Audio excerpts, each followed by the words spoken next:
Hello, and thank you for coming to the McWaters Effect. I'm your host, Matt. Today I'm looking at OAN, but first, I need you to hit like and subscribe. It helps the channel grow.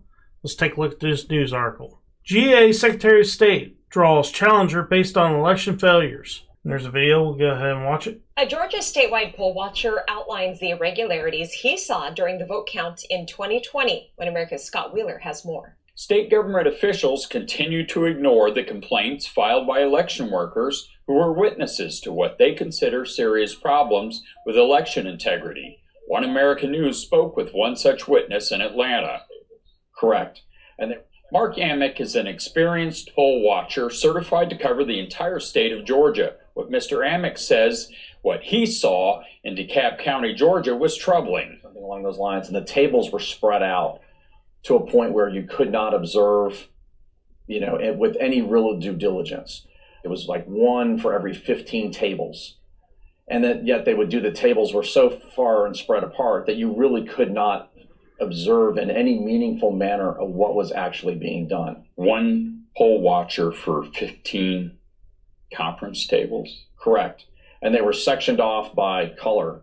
So throughout, just imagine, an old Best Buy or a Walmart or a location like this, and it's spread out throughout the building. And so it was difficult to watch anything that was going on other than the fact that they were shuffling papers. So you found it hard to do your job as a poll watcher, making sure the votes were counted properly? Correct. Yeah, we were so far away and that was actually part of what was frustrating to me in that particular day, was that I felt like I was not adding value or able to do my job because I was so far away. I couldn't validate or authenticate what was actually being done. And that's what led. Then Amick discovered something that might explain why his monitoring job was made so difficult. He noticed that numbers on at least one ballot batch tally sheet he could see had been dramatically inflated in favor of Joe Biden. And then one came through, and that number count should have been roughly 1,000. Could be 900, could be 1,500, but somewhere in that range based upon the others that were coming through. One came through at 10,707 for Joe Biden and 13 for President Trump. 10,000? 10,000. And I knew there was no way that number could be right based upon what I had seen before. So I called that out. I made sure that they knew that there was no way that number could be right. And that number, 10,000, had been basically certified by the vote counter. They signed it. There were two of them that signed off on being authentic. 10,000 votes for Biden. How many were there actually? I'd have to do the math backwards. I don't recall that, but it was overinflated by 9,626 votes. Given Amick's limited view of what was going on in the Democrat-run DeKalb County vote audit, he wonders how many other inflated tally sheets for Biden he didn't get to see. And it indicated to me that they probably have done that before. Anybody contact you after that? Nobody has contacted me since. No one? Nobody. Other than some media or others who are interested in it, but nobody from DeKalb County, nobody from the Secretary of State's office has reached out to me regarding that. Secretary of State Brad Raffensperger said that this was the most secure election Georgia's ever had. What do you think of that?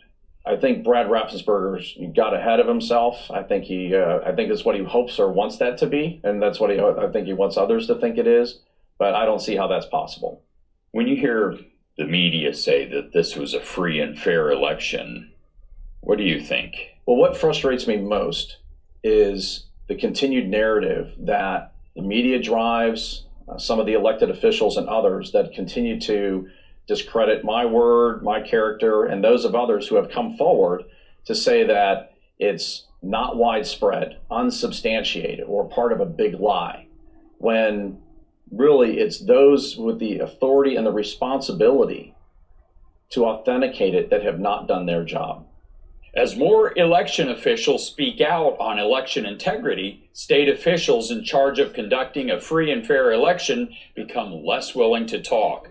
OAN has contacted Secretary of State Brad Raffensperger's office numerous times to get answers. Raffensperger refuses to talk.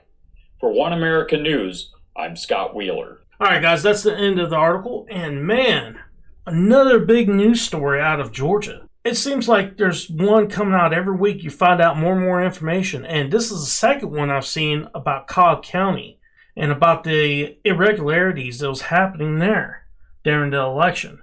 But hopefully they'll go ahead and do an audit throughout the whole state so we can fix the problems and hopefully have it ready for the 2022 midterms. But guys, I hope you enjoyed the video. Please hit like and subscribe. It helps the channel grow. Peace.